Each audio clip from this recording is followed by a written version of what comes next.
श्रद्धा विश्वास रूपिणो याभ्यां विनाम्न पश्यन्ति सिद्धास्वान्तस्तमीश्वरं वन्दे बोधमयो नित्यं गुरुं शङ्कररूपिणं यमाश्रितो हि वक्रोऽपि चन्द्र सर्वत्र वन्द्यते सीताराम गुणकराम पुण्यारण्य विहारणो वन्दे विशुद्ध विदण्यानो कवीश्वरो हो मस्तक हे पायावरिया वारकरी संतांच्या होय होय वारकरी डोळा पहा पंढरी नमिला गणपती मौली सारजा आता गुरुराजा दंडवत गुरुराया चरणी मस्तक ठेवला आपल्या स्तुतीला द्यावी मती गुरुराया तुझा ऐसा नाही सखा कृपा करुण रंगा धरी हाती तुका म्हणे माता पिता गुरु बंधू तुझी कृपा सिंधू पांडुरंगा विनायकं गुरुमनोमि साखरे नाम विश्रुतम् एषां चरण सानिध्य जीवा मुक्ता भवन्ति साखरे वंश विख्यातं ज्ञानदान परायणं विनायकं गुरुम वन्दे भवबन्ध विमुक्तये प्रथम नमन करू गणनाथा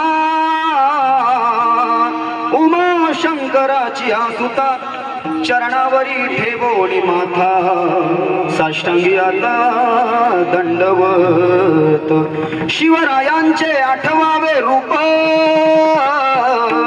शिवरायांचा आठवावा प्रताप शिवरायांचे आठवावे गुणा आता या भूमंडळी देश धर्म पर मिटने वाला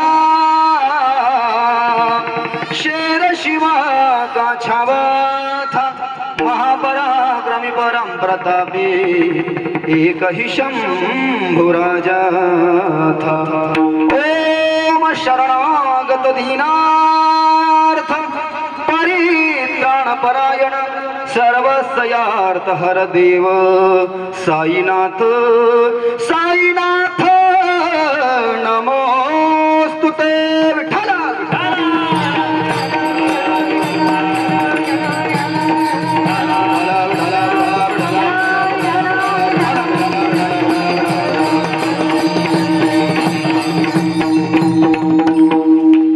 उपजवणी या पुढती येऊ काला खाऊ दही भात वैकुंठी तो ऐसे नाही कवळ काही काल्याचे एकमेका देऊ मुखे सुखे घालू हुंबरी तुका म्हणे बाळबंड भरवेणी उत्तम वैकुंठी तो ऐसे नाही कवळ काही काल्याचे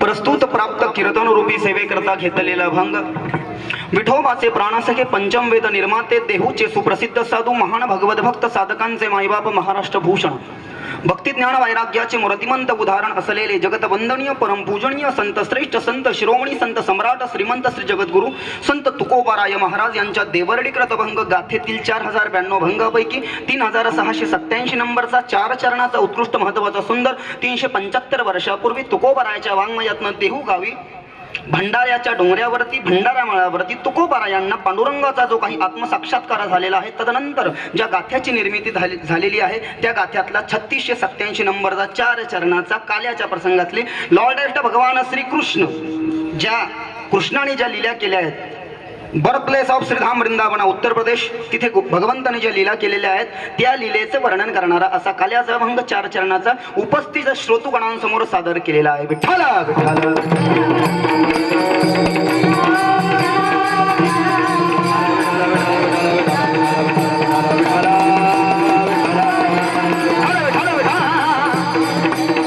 त्याचबरोबर सगळी सांप्रदायिक मंडळी या ठिकाणी वेदाध्ययन तत्पर कर्मनिष्ठ ज्ञाननिष्ठ तपोनिष्ठ वयोवृद्ध ज्ञानवृद्ध तपवृद्ध सगळे मंडळी या ठिकाणी today almost here presented to the listening our Warkari sampradaya kirtan most welcome for this dharma mandap Vitthal Vitthal तालीचा आवाज मला जास्ती आला पाहिजे तालीचा आवाज सर्वांचा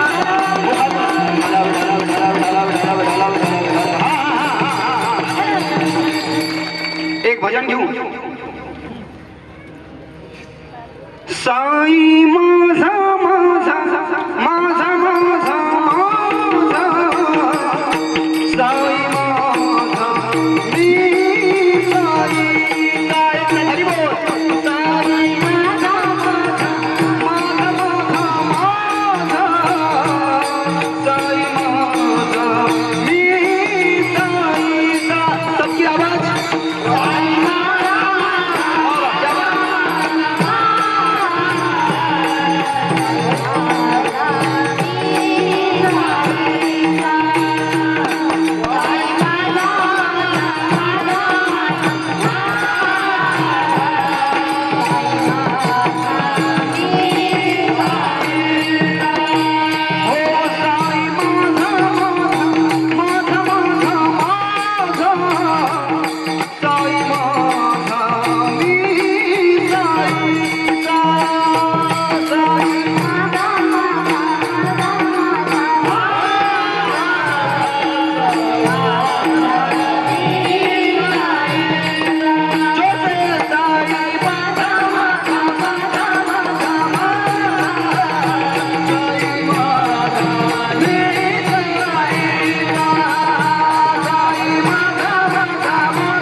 सुंदर भजन है, हमारे ब्रज के संतों ने गाया।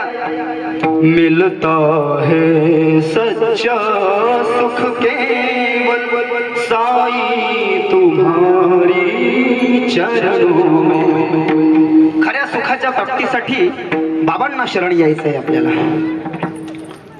ये ब्रज के संतों ने गाया, लेकिन मैंने जहाँ पे कन्हैया का नाम है वहां से हटा करके बाबा का नाम ऐड कर दिया। लिरिक्स विनोद कृष्ण नायगावकर शास्त्री, सिंगिंग विनोद कृष्ण नायगावकर शास्त्री, अजून काय म्हणतात त्याला, म्युझिक डायरेक्टर विनोद कृष्ण नायगावकर शास्त्री यांनी सगळे टाळकरी। साईबाबांना शरण का जायचं आहे? जिथे कोणी येत नाही तिथे साईबाबा येतात। एक भाव आहे, जिथे कोणी येत नाही तिथे कृष्ण आणि राम येतात। पण माझ्या मते या धर्ममंडपात साईचं अनुष्ठान आहे तर साई येतील। जहाँ कोई नहीं आता मेरे साई आते हैं। प्यारा है ना? तो आपका रिस्पॉन्स भी चाहिए। सब जन रिस्पॉन्स देंगे, अच्छे से ताली बजाएंगे हमारे पीछे और अच्छा। जहाँ कोई नहीं आता मेरे साई आते हैं। जहाँ कोई नहीं आता मेरे साई आते हैं। जहाँ कोई नहीं आता मेरे साई आते हैं। जहाँ कोई नहीं आता मेरे साई आते हैं। साई आते हैं मेरे श्री बाबा आते हैं। साई आते हैं बाबा आते हैं। आकर के वो मुझको दिल से समाते हैं।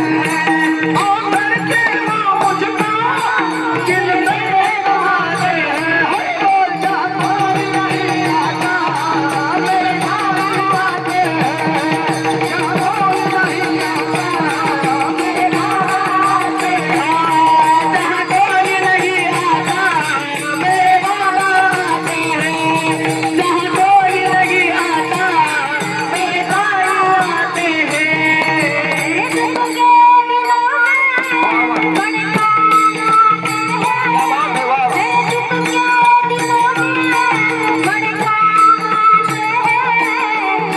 कोई नहीं आता मेरे साई आते हैं। जहाँ कोई नहीं आता मेरे बाबा आते हैं। जहाँ कोई नहीं आता मेरे साई आते आज बाबा ने रंग भर दिया है। काले क्या कीर्तन का वक्त तो सवेरे 10 से 12 या 12 से 2 का सुना है, लेकिन 2 से 4 2 से 3 कर रहे हैं हम। देखो कितनी मिठास है बाबा के भजन में। किसी ने कहा है बहुत सुंदर है, गाते हैं जगह जगह जर्रे जर्रे पे साज है। ध्यान से सुनना, किसी शायर की पंक्तियां है। गाते हैं जगह जगह जर्रे जर्रे पे साज है। पहुंचे जो साईं बाबा के कान तक वही तो आवाज है, वही तो गायन है और वही तो आलाप ताना है कि नहीं? आलाप ताना कौन सा अच्छा है? लोग बहुत आलाप ताना मार रहे हैं लेकिन वो कुछ काम का नहीं। Our subconscious mind directly connected to the Lord God. It is a great hypnotism. From here one blood cell directly connected to the our heart. It is called as a heart. And from here started to the whole blood circulatory system in our internal human body. म्हणजे काय मी सांगतो, 12वी सायन्सचा विद्यार्थी आहे मीच सांगतो, असू द्या। It is a great hypnotism. हे अतिशय महत्वाचं असं एक चेतना केंद्र आहे। From here one blood cell directly connected to the our heart. इथून एक पेशी आपल्या हृदयापर्यंत गेलेली आहे। याला अंगुष्ठ असं म्हणतात, याला तर्जनी म्हणतात, याला मध्यमा म्हणतात, याला अनामिका म्हणतात, याला कनिष्ठिका म्हणतात। ही बोटांची नावं वेदांत शास्त्रामध्ये आलेली आहे, याचं वर्णन आहे। त्या संबंधाने या तर्जनी नावाच्या बोटानं सकाळी उठून जर का आपण साईबाबांच्या उजव्या अंगठ्याच्या चरणाचं गंध जर का या बोटाने इथे लावलं, लाल गंध जसं हलगे बाबा लावतात, मी लावतो, तसं जर का आपण लावलं, बरं का लक्षात घ्या काय सांगतोय, ते जर का आपण लावलं तर या बोटाने ते गंध लावल्यामुळे इथे थोडासा स्ट्रेस होतो, प्रेशराइज होतं, हे दाबल्या जातं आणि मग त्या लाल गंधाचे बोटाचे संस्कार त्या पेशीवरती पडतात आणि त्या पेशीचे संस्कार हृदयापर्यंत येतात आणि मग जो गंध लावतोय ना त्याची blood circulatory system run up very fastly in our whole internal human body. ती एकदम व्यवस्थित होती, त्याचं चेकअप होणार नाही, काही रॉंग होणार नाही, तो बिमार पडणार नाही, तो रॉंग होणारच नाही। क्लिष्टानिष्ट कर्माची निवृत्ती त्याची होईलच, पण त्याला अगोदर इथं आलं पाहिजे ना, येणं गरजेचं आहे। मी तुम्हाला त्याही दिवशी सांगितलं होतं आल्याशिवाय काही भेटत नाही, मागितल्याशिवाय काही भेटत नाही. Without struggle every man cannot success in his life. This statement was said that Swami Vivekananda in his mind कॉम्पनेमिंग book before the 150 years ago. मीच सांगतो असू द्या. म्हणजे बाकी सगळे एज्युकेटेड आहे, पण ज्यांना समजत नाही त्यांच्यासाठी मी मास्टर नाही बरं का तुमचा मराठीचा आणि इंग्रजीचा. तसं काही प्लीज डोंट गिव्ह मिसअंडरस्टँडिंग, तसं काही गैरसमज वगैरे करून घेऊ नका. पण बिना मेहनतीचं तूप खाल्लं की रूप येईल का? नाही येऊ शकत. रूप येण्याकरता तुम्हाला साधना करावी लागेल. तोंडावरचे फोडं घालायचे, नुसतं कोरफड लावून जाणार नाही. त्याच्यासाठी सकाळी जॉगिंग केलं पाहिजे. म्हणजे हे सगळ्या गोष्टी त्याच्यासाठी need to the exercise first. त्याची गरज आहे. Get up very early in the morning. सकाळी उठलं पाहिजे, ओझोन घेतला पाहिजे, कपालभाती वगैरे प्राणायाम, जिम मारला पाहिजे. जे काही असेल ते व्हॉट एव्हर वॉन्ट, जो काही व्यायाम तुम्हाला हितकर असेल, श्रेयस्कर असेल तो तुम्ही केला पाहिजे.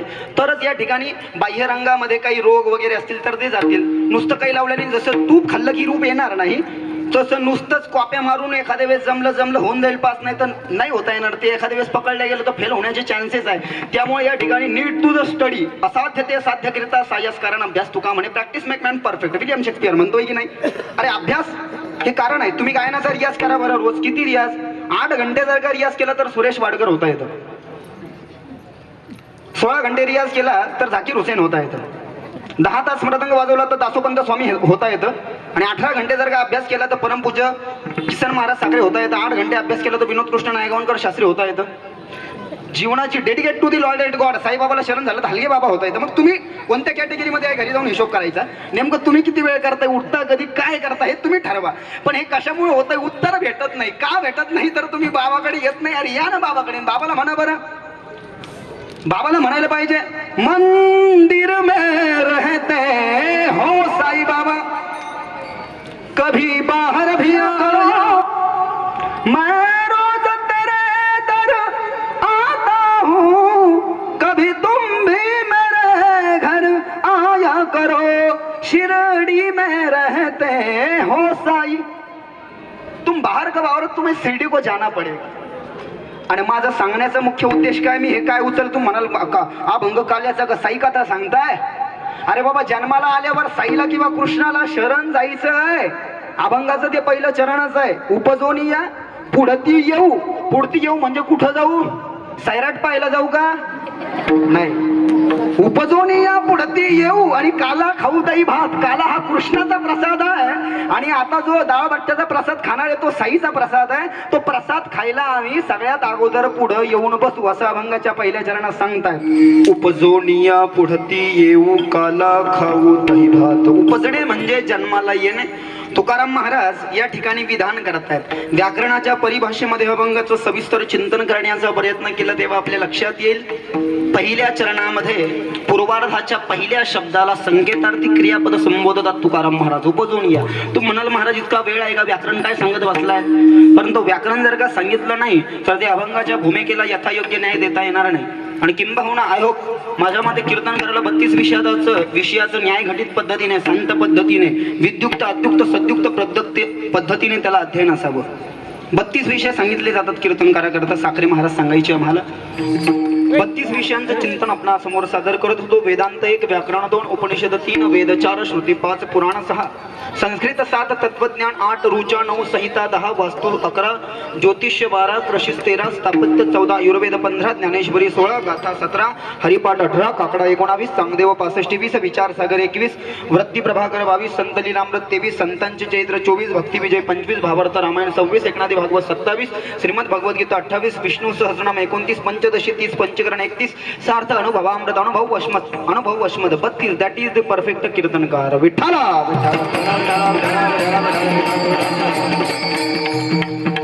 या 32 पैकी व्याकरणाची परिभाषा संकेतार्थी क्रियापद आहे. तुकाराम महाराज अभंगाच्या पहिल्या चरणामध्ये पहिल्या शब्दात एक संकेत देत आहेत. काय संकेत देत आहेत? जन्माला आल्यावर एक काम करा. काय काम करा? जिथे भगवान श्रीकृष्णाच्या काल्याचं कीर्तन चालू आहे आणि जे कीर्तन झाल्यानंतर आपल्याला महाप्रसादाच्या अगोदर काल्याचा प्रसाद मिळणार आहे, तो काल्याचा प्रसाद सेवन करा, तो काल्याचा प्रसाद खा आणि तृप्त व्हा असा संकेत देत आहे. काय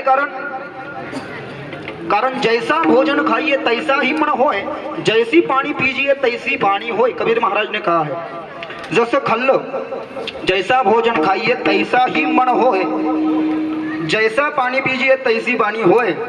मिनरल जर का प्यायला लागला ना माणूस एकदा त्याला मिनरल शिवाय करमत नाही. तो मरल पण मग असं गरम पाणी रानातलं पिणार नाही. I want to mineral. तो म्हणाल मला मिनरलच द्या. म्हणजे जैसा पाणी पिजिये तैसी पाणी होय. वाणीला ती सवय झाली आहे ना. आणि एखाद्या वेळेस जर का टॉप मोस्टच खायचं सवय लागली असेल म्हणजे मसाला पापड हवाय, सँडविच हवाय, हे सगळं जैसा भोजन खाईये तैसी वाणी होय. जैसा भोजन खायचे तैसा मन होय. म्हणजे मन तिकडेच जाईल. साधारण गोष्टी खायला आवडणार नाही आपल्याला. आता शेतकरी आमचा गरीब आहे. तुम्हाला माहिती आहे महाराष्ट्रामध्ये परिस्थिती गेल्या 3-4 वर्षापासून महाराष्ट्र होरपळला, पण या वेळेस जरा जास्तीच आत्महत्याचं प्रमाण जास्ती वाढलंय. पण तो बिचारा शेतकरी ठेसा खातो, कांदा भाकरी खातो, तरी पण एव्हरीथिंग इज ऑर्डर. सगळं त्याचं फिजिक एकदम टॉप असतं. आणि आपल्याकडे इकडचं नाही सांगत आहे मी, परभणीचं सांगतोय. आपल्याला सगळं काय आहे, 1.5-1.5, 2-2 लाख लेक्चरर आहे. समजा बाप लेक्चरर आहे, बायको शिक्षिका आहे, मुलगा इंजिनियर आहे, मॅडम MBBS डॉक्टर आहे. सगळे 7-8 लाख घरामध्ये येतात. पण सगळ्यांचं काही ओपन हार्ट बायपास सर्जरी झाली, कोणाची एन्जिओप्लास्टी झाली, कोणाचं मोतीबिंदूचं ऑपरेशन झालं, कोणाला ऐकायला कमी येतं, कोणी जिलबीगड खातं, कोणी पेढा मागतं, काय कोणाच्या तांगड्यावर झाले, कोणी पडलं तर नुसतं लागलं. किती अवघड समस्या आहे, किती बिकट समस्या आहे की नाही. हे सगळ्या गोष्टी कशा आहे, आपण बदललं. भौतिक रसांच्या इतक्या आहारी गेलो आपण की परमार्थाला सुद्धा विसरलो. अरे एकाने मला म्हटले, नायगावकर शास्त्री तुम्ही फार सुंदर गायन करता हो, तुम्ही फार सुंदर महालक्ष्मीच्या आरत्या म्हणता, तुम्ही या ना आमच्याकडे महालक्ष्मीच्या पूजेला. अरे म्हणलं त्यांना ब्राह्मण जरी असतो मी काय पूजा करणं थोडी माझं प्रोफेशन आहे. आय एम प्रोफेशनल कीर्तनकार.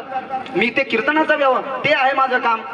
नाही पण तुम्ही या, तुम्हाला काय पाहिजे तुम्ही सांगा, तेवढी दक्षिण देऊ. पण तुम्हीच येऊन आमच्याकडे महालक्ष्मीची आरती म्हणा. जय देवी जय देवी जय महालक्ष्मी माय वससी व्यापक रूप आहेस तू, तुम्हीच म्हणा. बरोबर मी येतो. मी चक्क तिथे पाहिलं, तिथे पावभाजीचा नैवेद्य होता महालक्ष्मी मातेसाठी चीज लावून. करा ना तुम्ही, हरकत नाही. पण हे कशामुळे झालं, जैसा भोजन खाईये तैसाही मन होय. आपलं मनच तसं गेलं, ते आहारी गेलंय. काल्याला विसरलो आपण. काल्याचा प्रसाद खायची कोणाला भ्रांत राहिली नाही आहे. भंडाऱ्याचा प्रसाद नको वाटतोय कुणाला. सर्वांना रेस्टॉरंट जास्ती उघडतायत. कशामुळे उघडतायत, ते चालतायत तेव्हा उघडतायत ना. नाहीतर काही काही ढाबे, तुम्ही रस्त्याने जाताना जात असाल, प्रवास करत असाल तर काही काही ढाबे बंद पडले, त्याच्या फक्त भिंती दिसतात, याचा अर्थ ते चालले नाही. पण काही काही नवीन उघडतायत आणि जास्ती चालतायत, म्हणजे चालतात. खाणाऱ्यांची संख्या खूप वाढली ना. किती सांगू, मी सांगू नाही, तुम्हाला क्षमा मागून सांगतो. 480 मेटन चिकन खातात महाराष्ट्रवाले. किती शर्मेची बाब आहे. 480 मेटन चिकन खातायत. 2,00,000 कोटीची दारू पिली महाराष्ट्रवाल्यांनी 2011 2015 मध्ये. मी कोणाची जबाब मग आम्ही करतो काय महाराज. अरे responsibility is taken not given. जबाबदारी ही स्वीकारल्या जात असते, दिल्या जात नसते. तुम्ही स्वतः बदला, सामने वाला नहीं बदलेगा. परिवर्तन यह संसार का नियम है, हमें बदलना होगा. और बदलने के लिए हमें इस काले के प्रसाद में आना होगा. ये प्रसाद हमें लेना पड़ेगा. प्रसाद का व्याकरण में अगर अर्थ हमने देखा, प्रसाद शब्दामध्ये 3 पद आहे. इथे संधी विग्रह आहे व्याकरणाच्या परिभाषेमध्ये. प्र अधिक सा अधिक द. प्र म्हणजे प्रभू, प्र म्हणजे साई प्रभू, सा म्हणजे साक्षात, अंध म्हणजे दर्शन. प्रसाद म्हणजे साई प्रभूचं साक्षात झालेलं दर्शन किंवा कृष्ण श्यामाचं प्रत्यक्ष झालेलं दर्शन म्हणजे प्रसाद आहे. विठ्ठला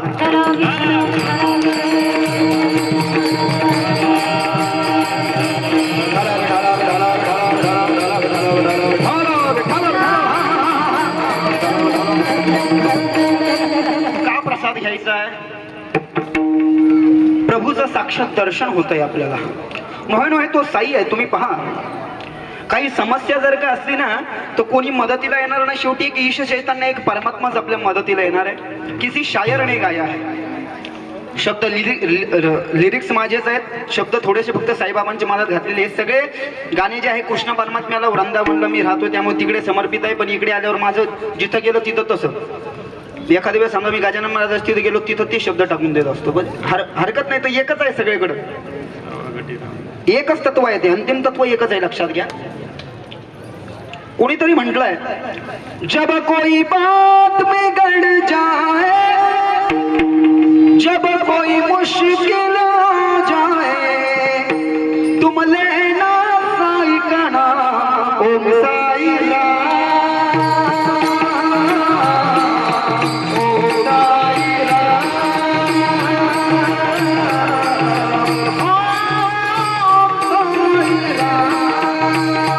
जब कोई बात में गड़ जाए,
शब्द है।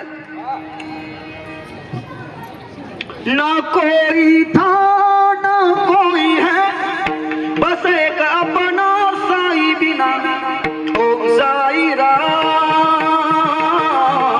ओ साई राम। कोणतंही नाव घेऊ नका, उपजोडी या पुढती येऊ इथे येणं गरजेचं आहे का? कारण की शास्त्राचं असं चिंतन आहे, जन्म मिलना ये नसीब की बात है, मृत्यु आना ये समय की बात है। जन्म मिलना ये नसीब की बात है, मृत्यु आना ये समय की बात है, लेकिन जीने और मरने के बाद भी लोगों के जहन में जिंदा रहना ये कर्म की बात है। कर्म को अगर बलवत्तर बनाना है, कर्मों को अगर तेजस्वी बनाना है, तो संतों के, साईं बाबा के और कन्हैया के शरण में जाना अपरिग्राह्य, जाना चाहिए। उस गए बिना नहीं होगा, जाना तो पड़ेगा। सर्वधर्मान परित्यज्य मामेकम शरणम व्रज, गीता में भगवान ने वचन दिया है। अरे तुझे अहंकार चढ़ा है इस धन दौलत का, ये अहंकार, ये धन दौलत तेरे साथ में नहीं जाएगा मेरे भाई। और किसी पे अगर भरोसा करता है तो वो भरोसा भी एक दिन तुझे नरक की ओर लेके जाएगा। भरोसा अगर करना है तो भरोसा भगवान का कर, मेरे साईं का कर। भरोसा कर ले साईं का, तुझे धोखा